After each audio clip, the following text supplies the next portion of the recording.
Hello, everyone. My name is Spencer Walsh. Welcome to today's show. We have a good one for you, as always, on the show today. The DNC is slowing Biden's nomination, still not having it at the convention at the normal time, but not having it, like, literally this week. We'll get into all that craziness, plus a big announcement from a big Democratic figure calling on Biden to drop out. We'll tell you why that is so significant, and it's not just the fact that it's this guy that's doing it, it's who he's connected to within the Democratic Party. Also, poll after poll after poll. It's going to be a big poll show, so just get ready for that. And not very many of them, if at all, are looking good for Biden. We'll give you the full picture on that, including some of the polls that Senate Democrats are really kind of freaking out about and showing within the party as evidence Biden is dragging down them. Also, a new interview shows what exactly would cause Joe Biden to drop out of the race, which could provide an interesting loophole to try and get him to kick the bucket, at least in the presidency. So, we'll also have a report from a chaotic phone call that happened with him and more evidence why he's so beatable. Also, some of the latest on the Trump assassination investigation.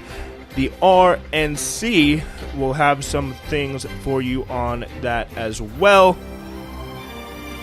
including a very hard story. Yeah, we're getting into some hard news to close out the show, so you're going to have to stay tuned to figure out what that is. And you can see if you could pick up on the joke that I am making now a little later in the show. All right.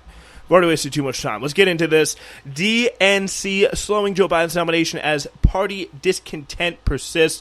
This is from Reed Epstein in the New York Times. They're pushing back by a week their plans to nominate President Biden for re-election in a virtual roll call as the party's voters and many of its top officials continue to express discontent about heading into the general with him at the top of the ticket. So the top party officials announced on Wednesday that the virtual roll call for Biden will take place during the first week of August, an accommodation to Democrats who have protested about plans that would have started voting as soon as next week. So essentially, they would have started kind of literally going through, so breaking out the calendars here.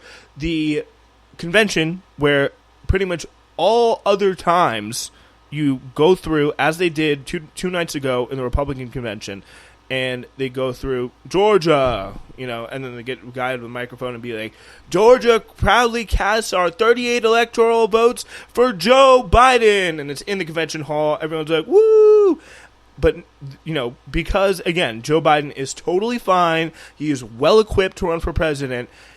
Everything is going great there. They have decided to push, or they originally decided, to push that nominating process back from August 19th, which is when the convention was supposed to start, to all the way to the 22nd of July, which is next Monday.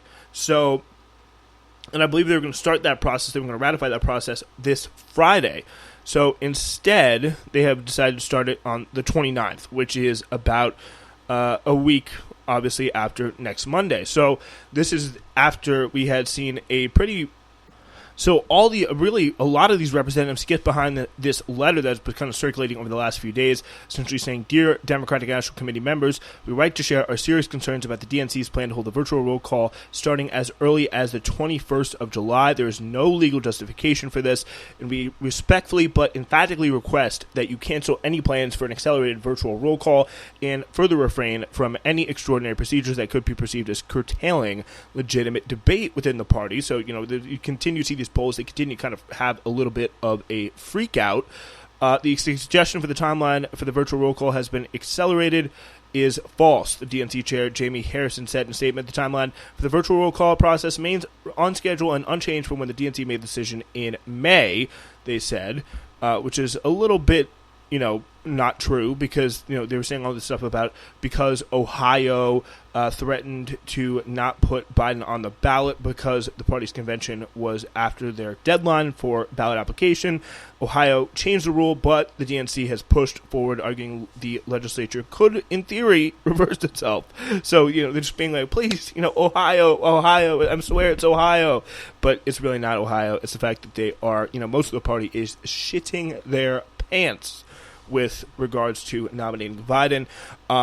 So Susan Wild, Pennsylvania, Mike Quigley and Pat Ryan told Axios they plan on signing on to the letter.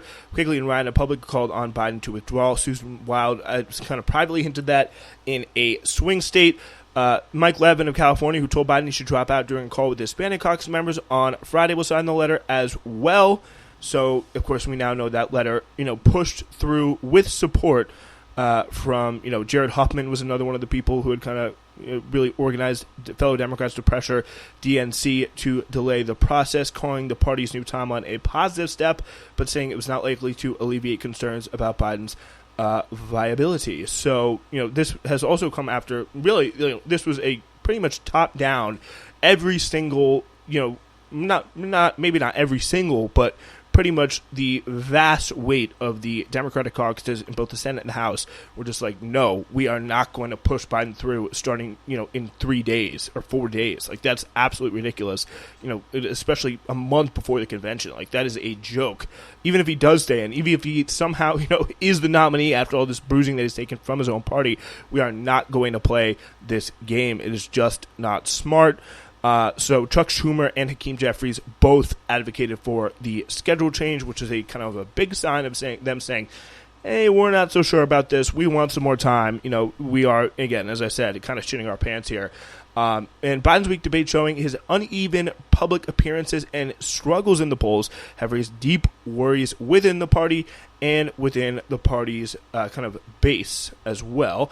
Governor Tim Walz of Minnesota, the co-chairman of the party's Rules Committee, which determines when and how the nomination will proceed, called Jen O'Malley Dillon, the Biden campaign chief, on Tuesday to inform her that the roll call should be delayed, according to the person made aware of the call. So, as we know, now that has been delayed. So, again, kind of the bottom line on that is they are sticking with the virtual vote, but after pressure from pretty much the entire elected Democratic Party other than Joe Biden, they have decided to push that vote up just about a week, going from, they would not begin to cast their virtual ballots before August 1st. So that is, as of this recording, is about 2 weeks from tomorrow, and they'd finish up just about a week after that on the 7th of August.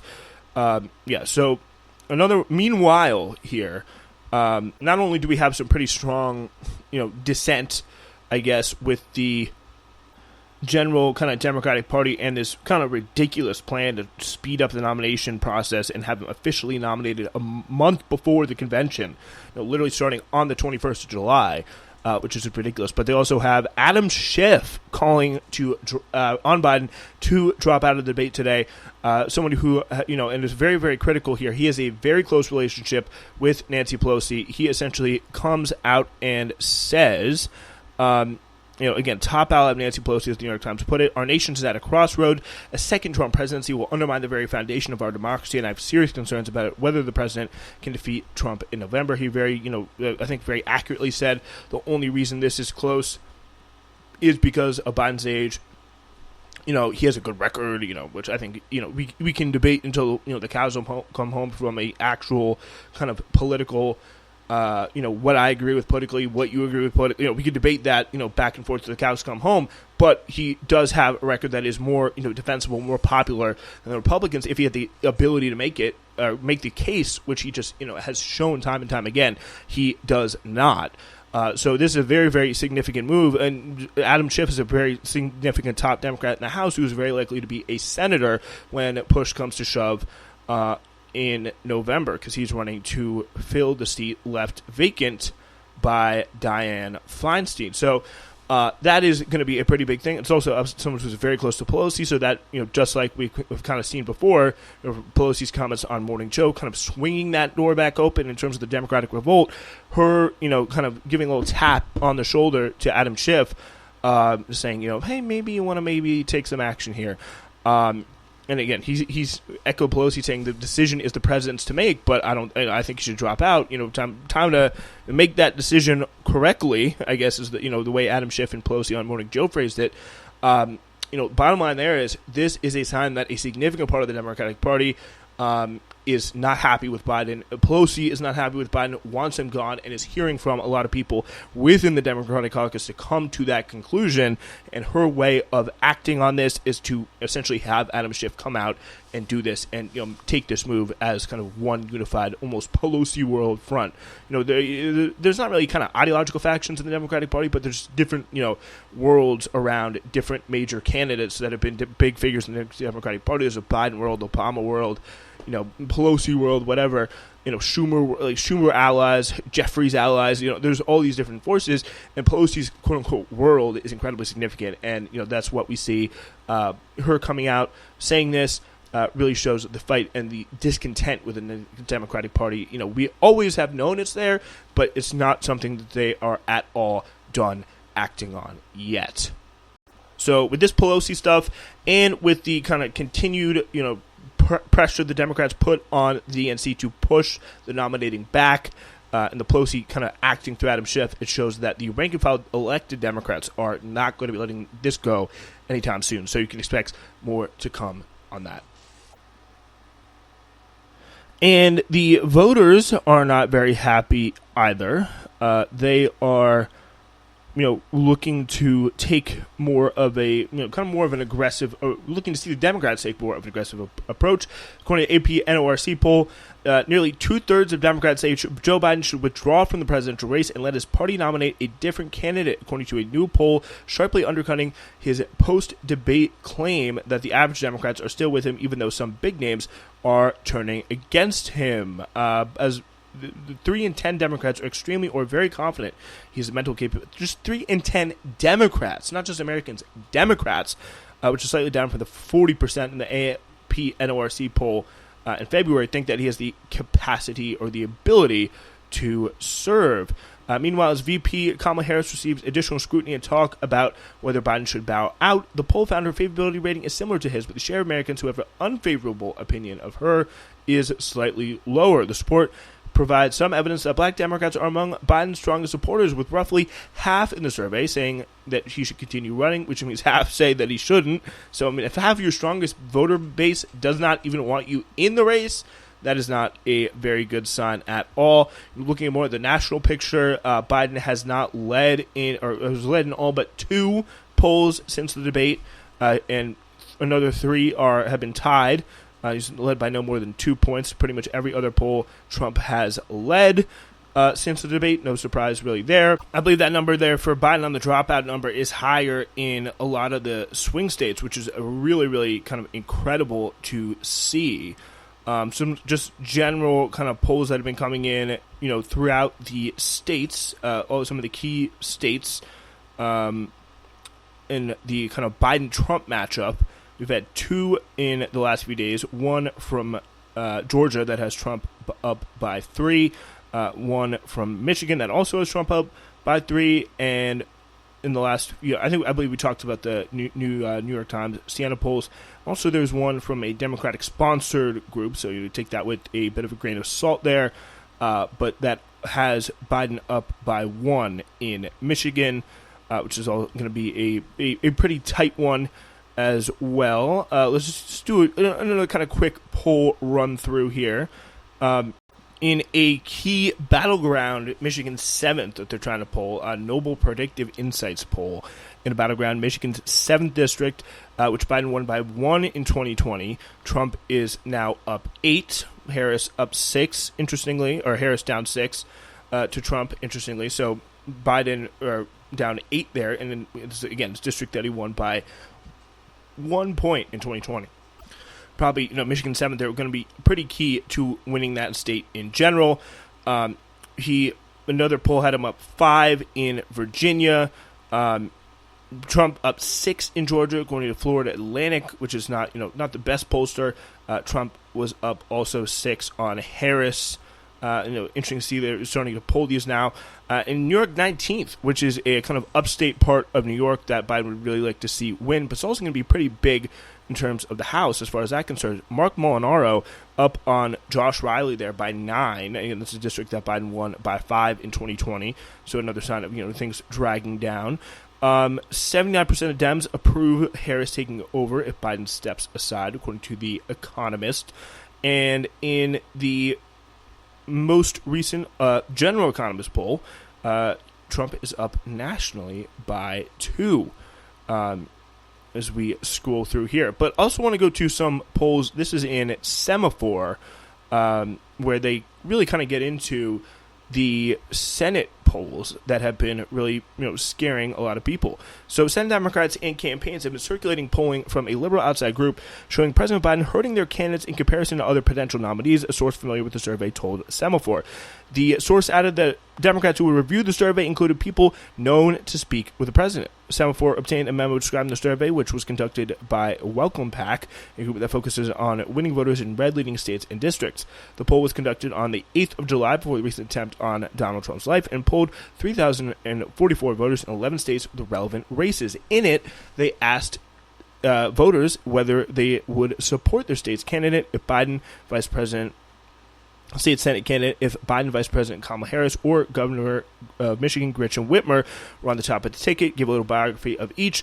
Their conclusion: while Senate candidates remain in strong shape overall in relation to Biden, as we've consistently seen, although expect Biden's number to stay the same more likely than not, and also more likely than not, the Senate Democrat number begin to grow down, because it's very rare that if people don't like the top guy, they're going to go vote, at least in today's political day and age. It used to be that this kind of was a more common thing, but in today's day and age, very, very rare that we see voters go and, essentially drop down, and not just if they're voting for Trump, essentially they're going to more likely than not going to split the ticket and vote for a Democratic Senate candidate further down the line. So there's strong shape overall in relation to Biden, with an average 55-45 lead over their opponents. Their lead expanded modestly with Harris at the top of the ticket, 56-44, and just 1 point more with Whitmer, 57-43.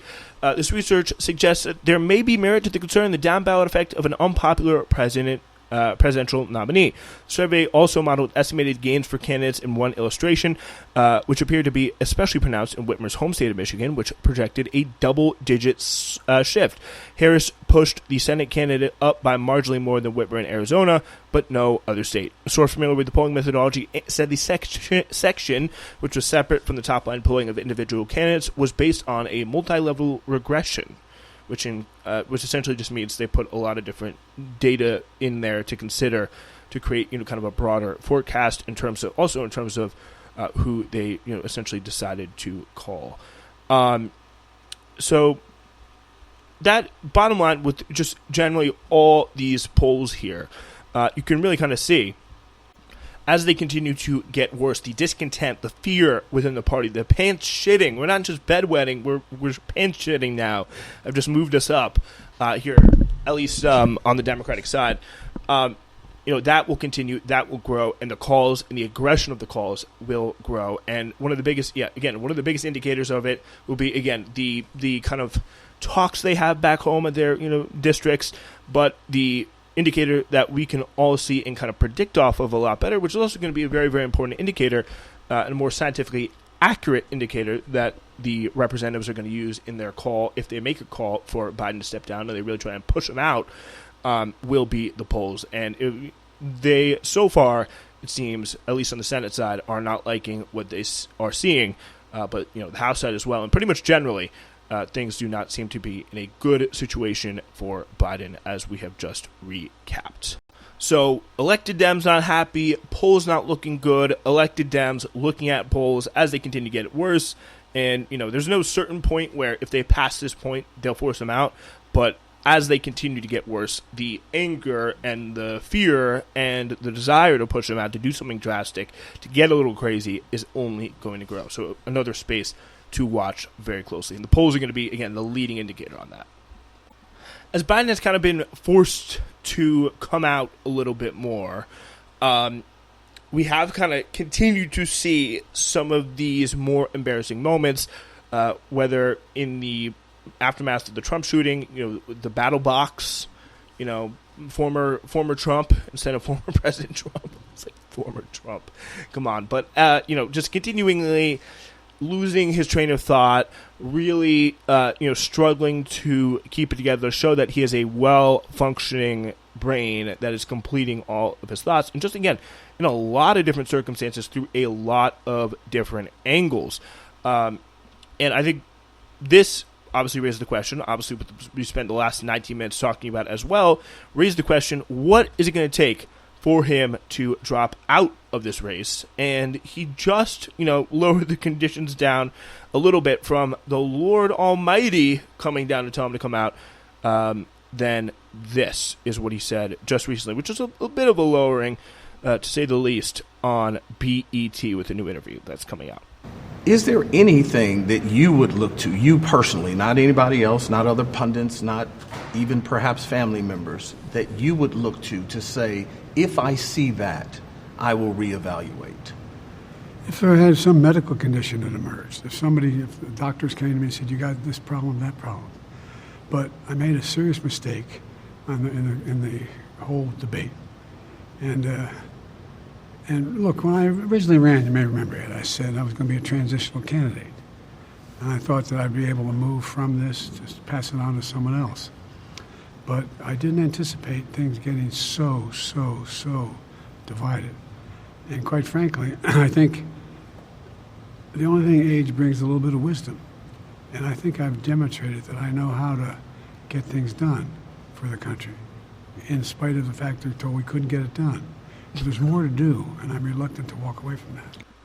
There's more to do, but we couldn't get it done. I think there is something, there's a lot in there just in those 58 seconds. First, he does say the medical condition that would cause him to step down. If the doctors came to him and said something, maybe you have Parkinson's, it's more likely than not that you have Parkinson's. That's something that a lot of Parkinson's experts have said. One of them was like, I could diagnose him from across the mall. It is kind of tough to do, but a lot of the symptoms, and that's kind of the way the Parkinson's diagnosis works. A lot of times you look at the symptoms. There's no one test you can do that really rules it out or, confirms it.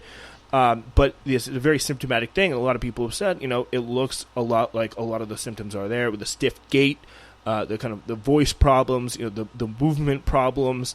Those are all things that we've seen from Biden that have been pretty bad as of late. Then you have the transitional candidate thing, which is something that his aides have denied up and down and left and right that he ever said in 2020.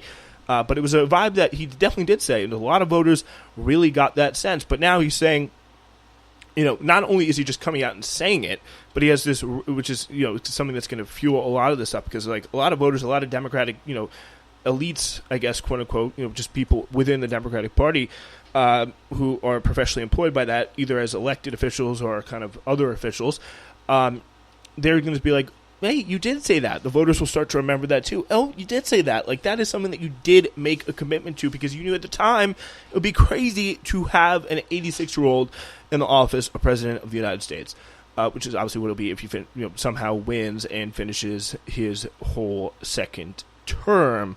But then he goes and kind of says, we just got so divided all of a sudden. It's like, that's your excuse after 4 years of Trump? Like, we got significantly more divided in the Biden administration? Like, maybe he really was, not paying attention to the Trump administration, because, like that is just a laughable statement to anybody who has lived through the last 8 years and followed politics in any way closely and just been a citizen of this country in any major way.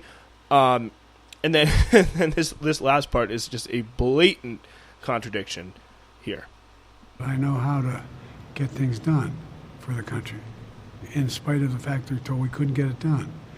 Again, I know how to get things done, in spite of the fact that we couldn't get it done. Just so beautiful, so confidence-inspiring. And just as we continue to see this very, very public decline, which again fuels these, it's all kind of a cycle of self-destruction, fueling the bad polls, fueling the concerns, fueling the leaks, and then fueling the reprisals from Democratic lawmakers here. But just again, broadly speaking, just a very petty, a very, in some ways almost kind of contradictory, very revealing, and that, it does kind of reveal his mindset and how, set he is in terms of continuing this race, and also why, what's going on in his head is, convincing him to stay in the race, which I think is very, very clear. But also you kind of see, I think, a more resigned guy than you saw maybe 1 or 2 weeks ago. It's like, I'm not going anywhere, Jack. He's doing the fiery morning Joe calling, yelling at his black support, and doing the ABC interview even.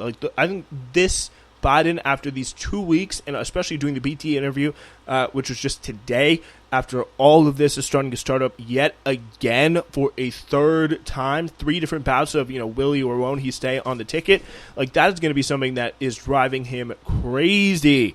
And it's also something that I think he's getting harder and harder for him to ignore. And I almost get the sense there, kind of at the end, it's like, But there's more to do, and I'm reluctant to walk away from that. I'm reluctant to walk away. That kind of a mindset, I feel like, is much more different than, no way in hell I'm walking away. I'd be reluctant, but, if they told me I had a medical condition, I could see that. I would probably get out. I think that is a very, very telling situation.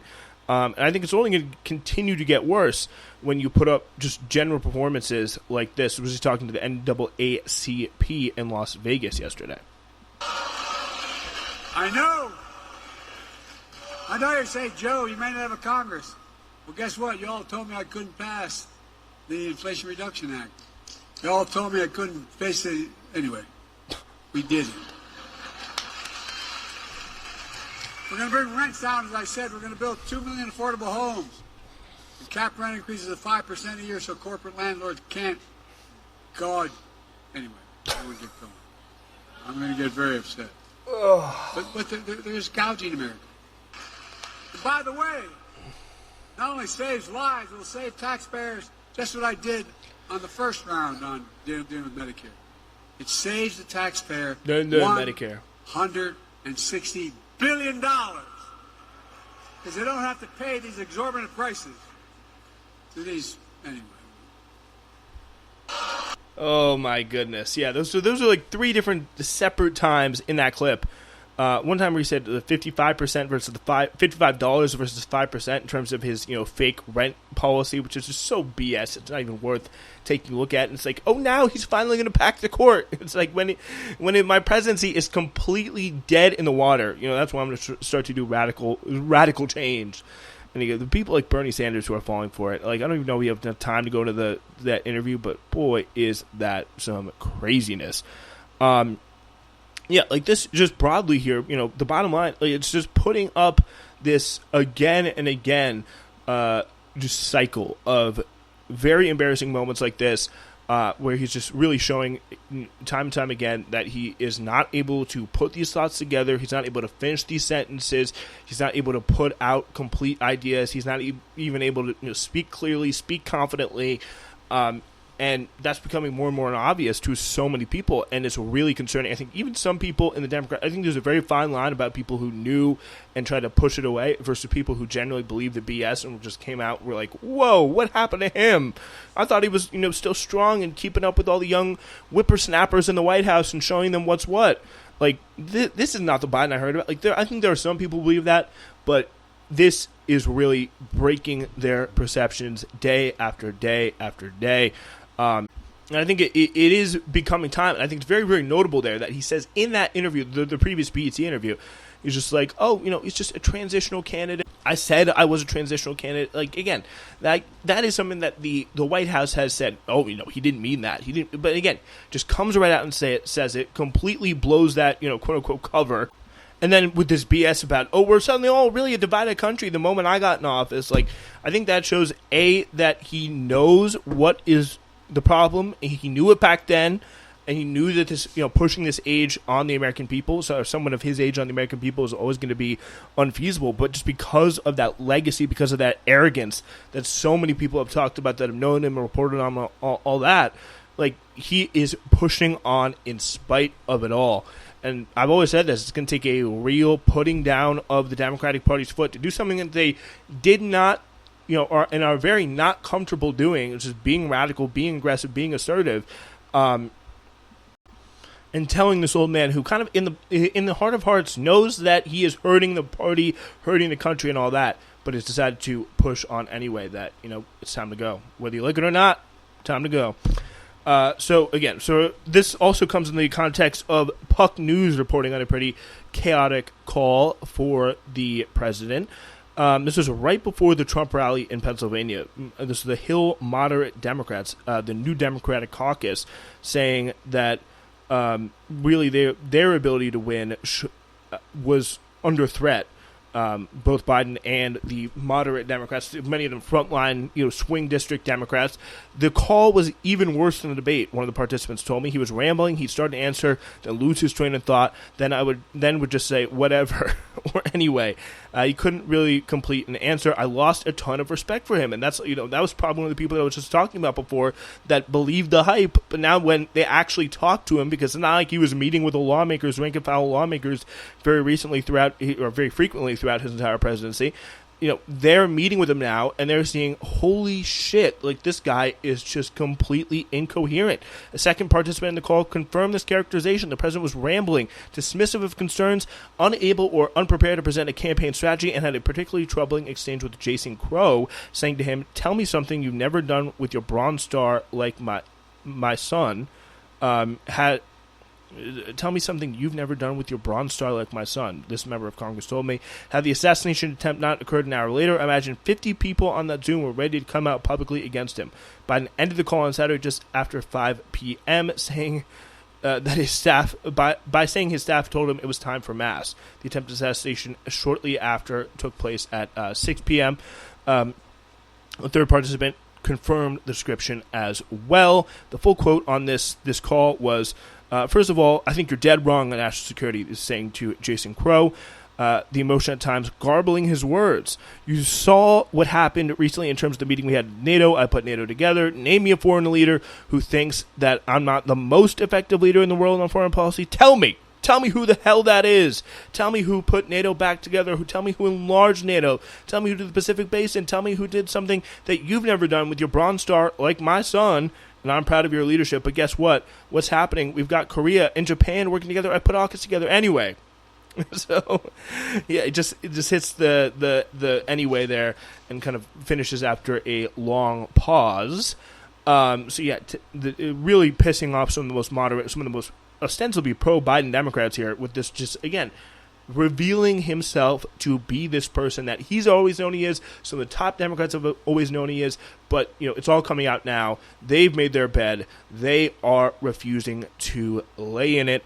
And they're really getting quite mad because these are the people that have just said to the American people for the past 4 years, oh, he's stronger than ever. He's scaring even the young whippersnappers because he's putting in so much work. Like, it was all BS. They built this poison chalice, brick by brick, sanding the glass by, minute by minute, appearance by appearance, flub by flub. They built it, and now they are trying to not drink it, and it's proving a little bit harder than they would have imagined. And then you even got some, I think some of the more low level, some of the more frontline people who are, kind of low level within the Democratic caucus that don't see him as much have had really the kind of a rude awakening as they get a sense of just really how bad off this guy is. And it really is a winnable campaign. Like, there are good messages, there are good pieces of rhetoric that Biden and Harris could build off of. If, Biden was maybe 20 years younger, he probably would have been in the lead. Like, he's got ads like this that he just put out all over the country, and it's pretty brutal. Honestly, I didn't even know what was possible for my future when I was a kid. I had always wondered, like, sitting in class, like, do these people go home and are they afraid of their dad too? So it says Hadley's stepfather sexually abused and raped her starting when she was 5 years old. Overturned. He got her pregnant at 12. Immediately, I just thought about being 12. And first thing that was told to me when I saw that positive pregnancy test was you have options.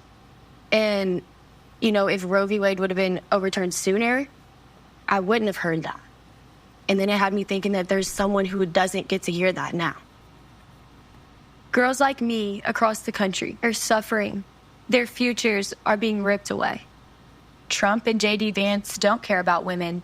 They don't care about girls in this situation. They will continue to take our rights away. In this election, we have a choice. I'm Joe Biden, and I approve this message. So that is a winning freaking ad. Like, that is something that is absolutely brutal. It completely exposes some of the depravity that is behind the J.D. Vance, Donald Trump political project. You know, like, that could not be clearer. But then again, it's like, who's the other alternative? It's the guy that we've just talked about for the last half hour, you know, falling apart in all these different ways, being rejected by his caucus, being rejected by his party, being rejected by the voters. Like, it is a really, really dark situation, because that is real. Like, that is going to happen to so many girls all across the country where you don't have, and even if there is a national abortion ban, like, but what about, you know, it'll happen all across the country. But even if there isn't, you know, you can still see tons of suffering, like that you know, now young woman, Hadley Duvall, who was she's in Kentucky, but, you know, that's a big part of the country. Even if there is a national abortion ban, and there needs to be some, you know, real investigation, because these people are not going to stop at nothing, even if they try and moderate their convention platform just a little bit. So it's kind of a joke. More and more every day, you know, this Biden campaign. But that ad does give you a little bit of a hint of, like, this could be a incredibly successful campaign. The Senate positions of all these Senate candidates, the policy positions being popular, you know, like, that is something that really is there for the Democrats to try and hold on to. But they clearly have this one guy who, you know, despite even knowing in the back of his head, I think, which is what you saw there in that BET interview, in showing it repeatedly to the voters, into his caucus in these private meetings that get reported on, like we just went over, that he is not up for it, yet still deciding, due to that arrogance, due to that ego, due to that insecurity, to continue on anyway when so much is at stake. You know, and again, as long as he feels good about it, is really kind of a sad and almost, you know, for so many people, an incredibly scary, scary proposition.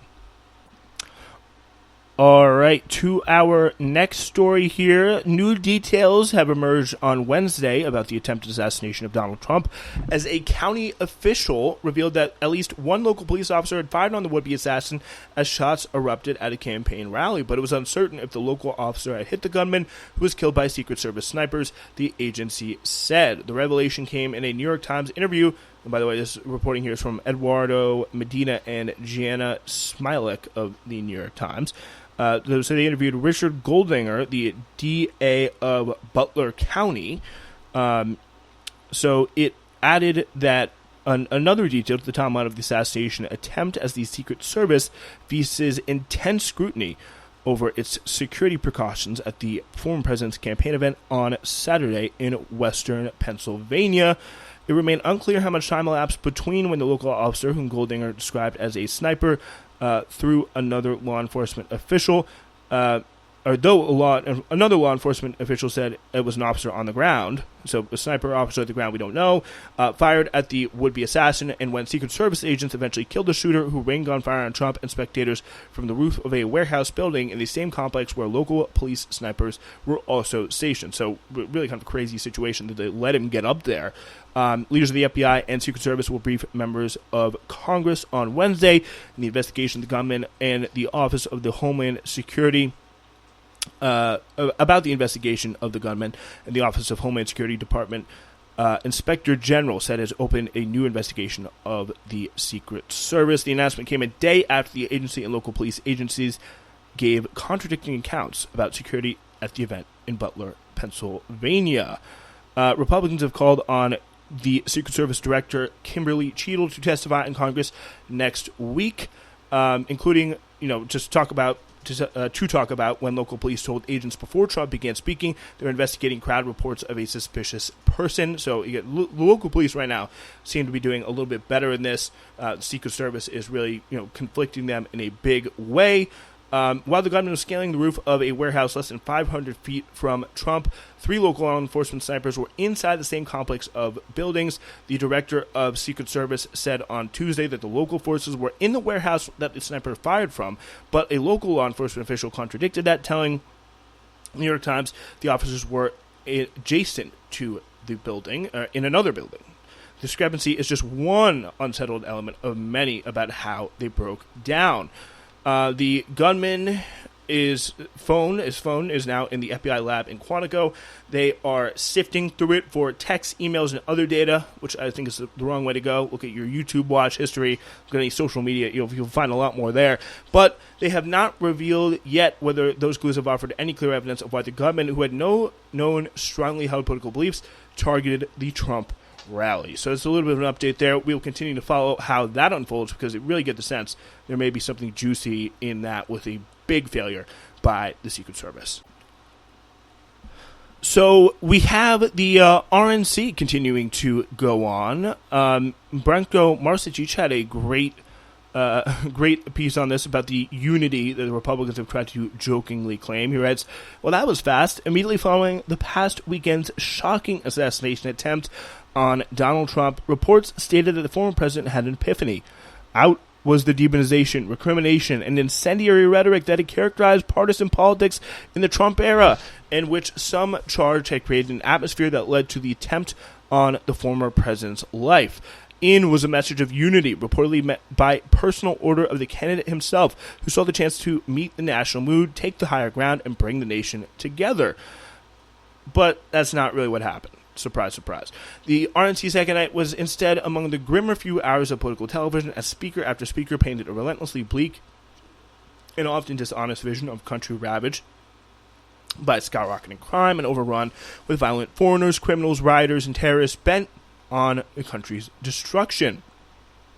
This was all the doing of Trump's political opponents in the Democratic Party in one of their many cynical efforts to steal elections, in this case by flooding polling places with illegally voting migrants, have deliberately unleashed an invasion of bloodthirsty rapists and terrorists across the border who are now murdering, raping, and sex trafficking their way across American neighborhoods.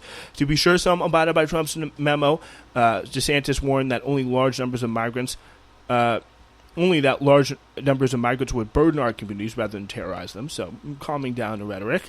Marco Rubio, whose lengthy opening remarks on a rally-goer slain on Saturday signaled some urgent rewriting, took the task a bit more seriously, telling the crowd that they must fight, not with violence and destruction, but with our voices and our votes, fight not against each other, but for the hopes and dreams that we share in common and make us one. But those were outliers for the most part. We had, kind of the intermission video in between the speakers, and news anchor style voices reading out frightening statistics. 1 in 4 Americans now say they live in fear of being attacked in their own neighborhood. Crimes against children are increasing rapidly. The border crisis poses a major homeland security threat. At the end of it all, a bat-like searchlight, bat signal like searchlight, projected a single word onto the black sky: Trump, it read. A later video claimed that Biden had told illegals to come here and surge our border, misleadingly editing a 2019 clip, a debate clip of Biden saying that he would immediately surge to the border, a line that in context referred to upping the number of government workers to deal with and process asylum seekers. So again, a lot of dishonest, a lot of fear stuff. They couldn't change everything in just a few days before the convention, and that really is what the Republican Party is about and kind of always has been about. When it comes to political implications, it was already questionable that Democratic criticisms of Trump, that he is an authoritarian, a dictator in waiting, for instance, led to Saturday's attempts on his life, seeing the shooter was a registered Republican who came from a Trump-supporting household and was described by one of his classmates as a conservative. But even if we grant this, it's hard to see how any of the rhetoric from last night's event was any better. Speakers in pre-recorded video charged their political opponents with trying to steal elections and put their enemies in prison, and to this end had deliberately invited and empowered a range of evildoers to carry out unspeakable violence against innocent Americans, including, oftentimes, young children. Republicans have now quickly ceded the high ground they briefly occupied after last weekend's events, making their continued complaints about Democratic rhetoric and their candidate plainly hypocritical. But beyond that, the night's programming starkly clashed with both Trump's reported own attempt to meet the political moments after the near-death experience and with what rank-and-file Republicans tried to convey to observers during the rest of the event. Many attendees I spoke to over the first 2 days want to stress that the atmosphere in the RNC was a joyful one. One telling me just before the event started the mood was positive and upbeat. This was decidedly not what was coming across to viewers at home from the night's programming, which was luridly fixated on violence, particularly sexual crimes, and more closely resembled the RNC program from Trump's losing 2020 campaign. And I think the bottom line on that is just, and I think this is really how we kind of know a lot of, I was able to kind of predict, I think relatively accurately thus far, that it wouldn't be a major bump in the already great polls for Trump. It wouldn't really put him over the top. It wouldn't really boost him 3 to 4 more points, this assassination attempt.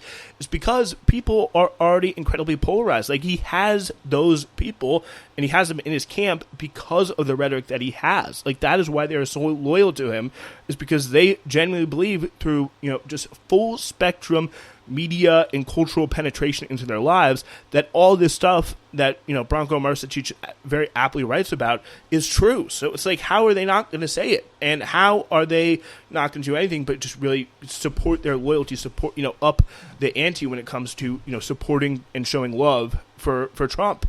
And meanwhile, I know tons of people who are more to the Democratic side in my own personal life that are just like, yeah, that was probably staged. Like, it's a little weird that he was able to raise his hand up that easily. Like, I have some questions about it. Like, which is just again with no evidence. Like, the idea that a 20-year-old can take an AR-15 and do something crazy, like that should be a pretty standard practice, and is a pretty standard practice. It's not the most abnormal thing in American history. Like, it has happened a fair few times. So I think that just really kind of shows you, like, the people that are paying attention to politics, like, I think Biden, activated some voters in the 2020 election who were just like, I want to get Trump out. I want more of a kind of a return to normalcy. And, even though I don't normally vote, I'm just going to take some action on this.